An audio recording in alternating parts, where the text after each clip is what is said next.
بسم اللہ الرحمن الرحیم. بہت شکریہ آپ نے مدعو کیا اس حوالے سے گفتگو کرنے کے لیے.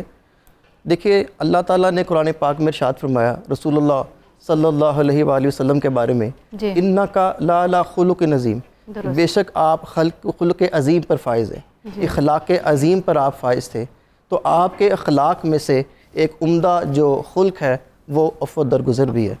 تو آپ کی ساری زندگی پوری سیرت عبارت ہے عفو درگزر سے. مثال کے طور پر ایک واقعہ دیکھیے کہ آپ ایک درخت کے نیچے تشریف فرما تھے، ایک دشمن آیا، اس نے موقع پایا اور تلوار سونت لی. لیکن جو ہی آپ بیدار ہوئے تو اس نے کہا کہ آج مجھے تم سے کون بچائے گا. آپ نے اس کی آنکھ میں آنکھ ڈالی، ہیبت نبوت سے تلوار اس کے ہاتھ سے گر گئی. وہ تلوار آپ نے اٹھا لی، پوچھا آج مجھے تم سے کون بچائے گا. تو اسی وقت وہ شخص معافی مانگنے لگے اور آپ نے اس کو درگزر کر دیا، اس سے کوئی انتقام نہیں لیا. ایسا شخص جو ارادہ قتل سے آ رہا تھا اس کو آپ نے معاف کر دیا اور وہ اس کو درگزر کر دیا. تو اس طرح کی واقعات ہیں آپ کی انفرادی زندگی میں بے شمار. آپ دیکھیے اگر ایک اہم واقعہ طائف کا، طائف میں ایک انسان گیا ان کو اللہ کی راہ کی طرف بلانے کے لیے، ان کو دعوت دینے کے لیے، ایک خدا کی تعلیم دینے کے لیے. بدلے میں لوگوں نے کیا کیا؟ ان کو رسوا کیا، ان کو پتھر مارے، ان کو لہو لہان کیا. اور لیکن اس کے بدلے میں آپ نے کوئی انتقام نہیں لیا. اللہ تعالیٰ نے تو فرشتوں کو بھیج دیا کہ جاؤ اور ان سے پوچھ لو، جو یہ حکم دیں گے وہی طائف والوں کے ساتھ سلوک کر دیا جائے گا. لیکن آپ نے فرمایا نہیں، ان کو درگزر کیا کہ یہ لوگ نہیں تو ان کی آنے والی نسل جو ہے وہ ایمان لے کر آئے گی. تو اس امید کے اوپر کہ ان کی آنے والی نسلیں بھی ایمان لے کر آئیں گی آپ نے ان تمام لوگوں کو معاف کر دیا. یہ بڑے ہمت اور حوصلے کی بات ہے. ولید جو ہیں وہ طائف سے ہی تعلق رکھتے تھے، وہ آپ صلی اللہ علیہ وسلم نے جو کہا وہ واقعی صحیح ثابت بھی ہوا. جی. پھر آپ دیکھیے غزوہ احد کے اندر دندان مبارک شہید کر دیے گئے، چہرے کے اوپر زخم آ گیا، لیکن اس موقع کے اوپر بھی آپ نے کسی کے لیے کوئی بد دعا نہیں کی، کسی کے لیے کوئی برا کلمہ نہیں کہا، بلکہ ان کے لیے دعا کی کہ میری قوم کو ہدایت دے، یہ مجھے نہیں جانتے.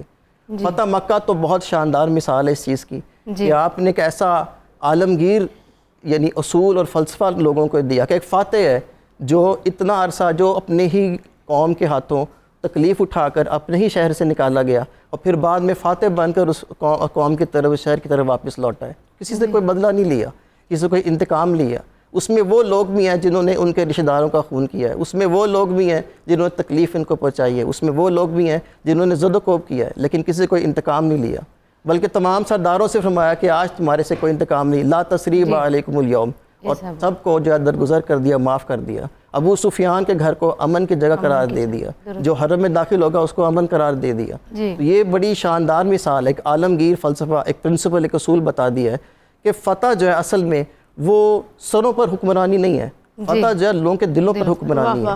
زمین کو جیتنا جو ہے وہ اصل فتح نہیں ہے، فتح لوگوں کے دلوں کو جیتنا ہے. لوگ خود جو آزاد ہوں وہ اپنے دل سے خوش ہو کر آپ کے غلام بن جائیں، یہ اصل فتح ہے، یہ اصل کامیابی ہے. اور یہ فلسفہ ہمیں فتح مکہ کے اندر مل رہا ہے. فتح مکہ کے بعد بھی دیکھیے غزوہ حنین میں جب مسلمان تکلیف میں مبتلا ہوئے تو آپ نے اس تکلیف کے باوجود بنو ثقیف کے لیے بد دعا نہیں کی، بلکہ پھر ان کے لیے دعا کی کہ اللہ تعالیٰ ان کو ہدایت عطا کر دی. تو رسول اللہ صلی اللہ علیہ وسلم کی زندگی میں ایسے بہت سے واقعات ہیں جس سے آپ کی عفو درگزر کی جو صفت ہے، جو خوبی ہے وہ نمایاں ہوتی ہے. دیکھیں جن کی آپ نے تربیت کی، صحابی رسول حضرت ابوبکر صدیق رضی اللہ تعالیٰ عنہ، ان کی بیٹی حضرت عائشہ صدیقہ پر منافقین نے تہمت لگائی، یہ واقعہ افک کہلاتا ہے. اب اس تہمت کے اندر جہاں اور لوگ گرفتار ہوئے، حضرت ابوبکر صدیق کے خالہ زاد جو بیٹے تھے مصطح بن اساسہ وہ بھی گرفتار ہو گئے. یہ سوچ کر کہ انہوں نے میری بیٹی پہ الزام لگایا، آپ نے ان کی مالی امداد بند کر دی. لیکن اللہ تعالیٰ نے قرآن پاک میں فرمایا کہ مالی امداد بند نہ کرو، وہ جاری رکھو، تو آپ نے وہ مالی امداد جاری کر دی.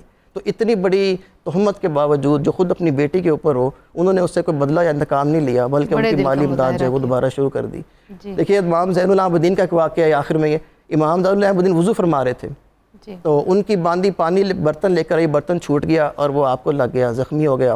تو امام زین العابدین نے بجائے اس سے انتقام لینے کے، وہ ڈر گئی کہ مجھ سے ساتھ کیا سلوک کریں گے، آپ نے اس کو معاف کر دیا اور اس کو آزاد کر دیا. بہت سبق آموز واقعات ہیں بالکل.